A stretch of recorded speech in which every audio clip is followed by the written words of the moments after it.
So this is the view from outside Little Mole Cottage. This is our track. Oh, there's the Volvo, and as we can see, there's plenty of fields and sky that goes all the way round, and then just here we get to the neighbour's goat field. If we carry on around, we can see the neighbour's goat field and back down to our track.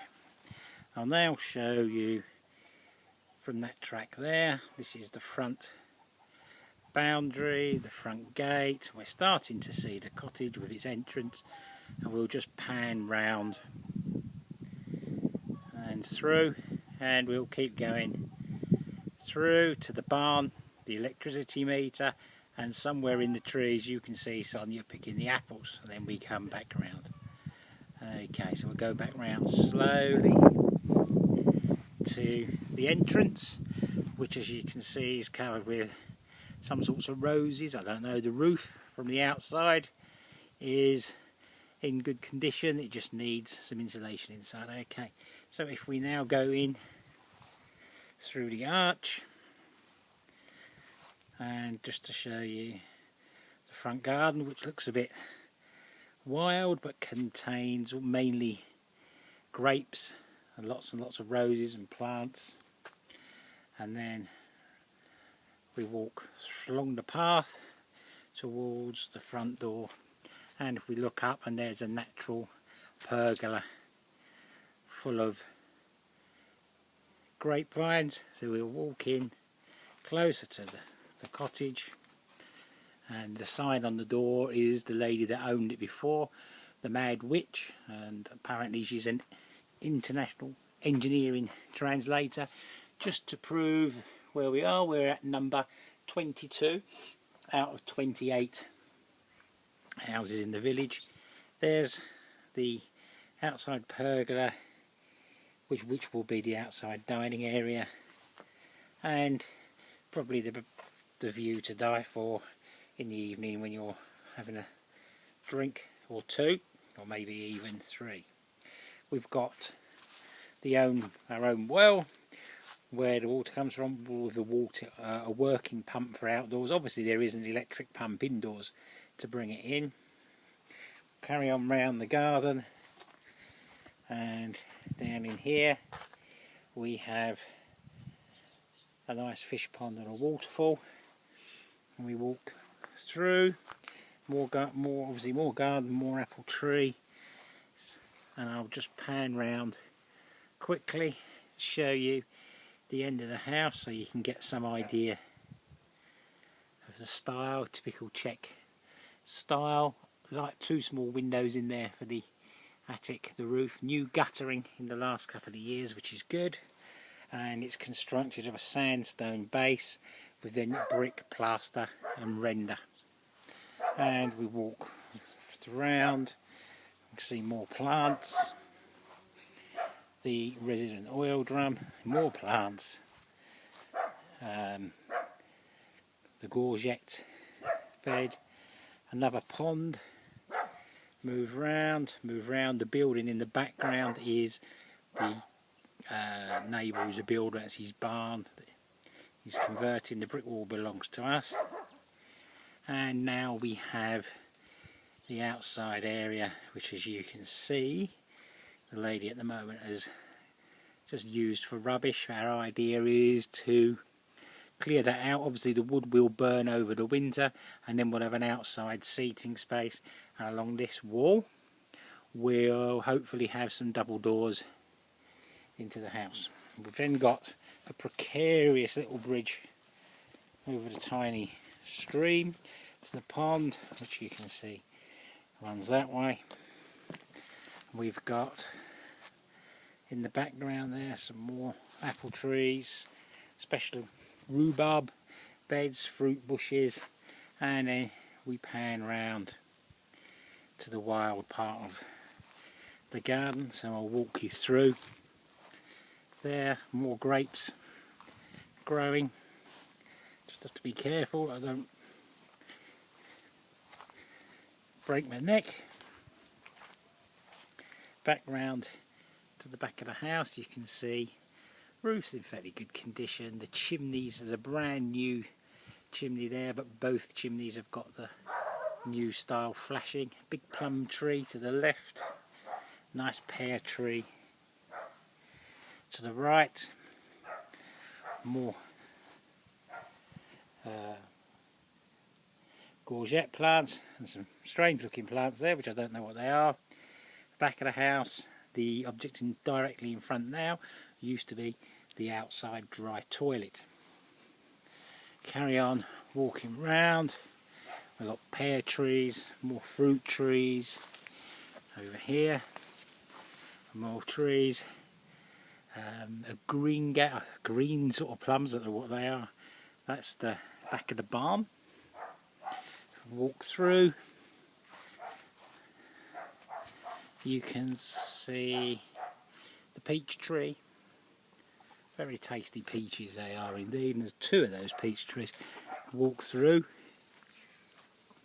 you can probably hear the chickens from next door. More pear trees, fruit trees, the land in the background. And we walk through, walnut tree, and the big walnut tree in front of us with a hammock, the resting space. I'll just pan round there, the fence marks the boundary right up to the trees in the background. So you can see there, and we pan all the way around. That's the back of the barn, big double opening doors there, so there's plenty of room to do that.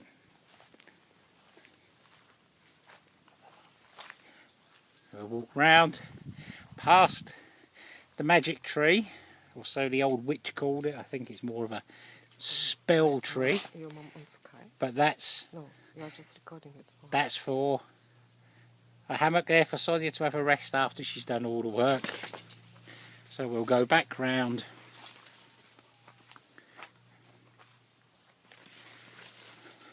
through the garden, past some more apple trees, grapevines, another apple tree, another grapevine, more views to the front of the house. Just pan quickly round. So we've just come back through the apple trees, vast assortments of plants, Japanese Acer, I think, there. They come through.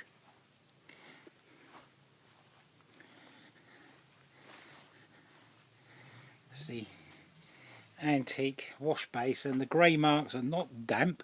What it is, it's where she's tried to replaster and re-render unsuccessfully. I put my hand there, it's quite dry. It just needs taking back a bit. The window frames, the windows are quite small, old Czech style, but we'll sort those out. We will past, and in here, which is quite dark, we have a workshop, good iron girders across, ceiling typically rustic, the floor needs sorting out, but the idea of this is to knock through into the house, and we come through now into the barn, which at the moment is full of rubbish to get rid of, but it will give you some idea of the height, good solid beams and joists for us to put a first floor on, which we've got the okay to do. Really big solid joists, you can see there.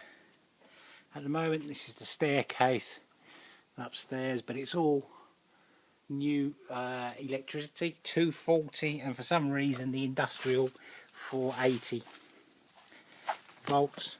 Now comes the shocking bit. This is the house before we managed to convince the lady to clean it out to buy. So be prepared. So we go in, and this is where you need the imagination. This is the hallway, tiled floor, quite a square building. There's a pantry off the hallway, a door which we'll go through this one first. One of the most important things about it is it's actually got a proper bathroom with a bath, a shower, working water heaters, both electric and a traditional wood burning stove, which we'll probably leave just for fun, and it's been tiled. At the moment, yes, we wouldn't keep it, but it's functional, and the most important thing, a proper flush toilet, so if Andrew comes to visit we'll be okay. We'll move out into, well, I'm not quite sure, this was a bedroom, traditional wood burning stove. We'll go around, and the idea here is that the wall, you can see in front of you where the plate is, that we'll either knock the wall completely down or probably put an arch, a big arch through the wall into the workshop next door, and then the workshop next door into the barn. Then move round into another room which we'll have, because they are hanging here, a nice pair of good old-fashioned double doors. This is what has been used as the kitchen. It's probably best, if you're house proud, not to spend too much time in here at all, but once again, good solid walls, just needs knocking back and replastering. We go through from there into another room. This is at the end of the house, looking down into the village, and we see we've got two windows, so it's quite bright. Once again, nothing really to see, just all this, once it's all cleared out and taken off, will be there. So that really concludes the viewing of Little Mole Cottage, or Krelina number 22 as it's formerly known, and we'll hopefully keep the video clips going as work progresses.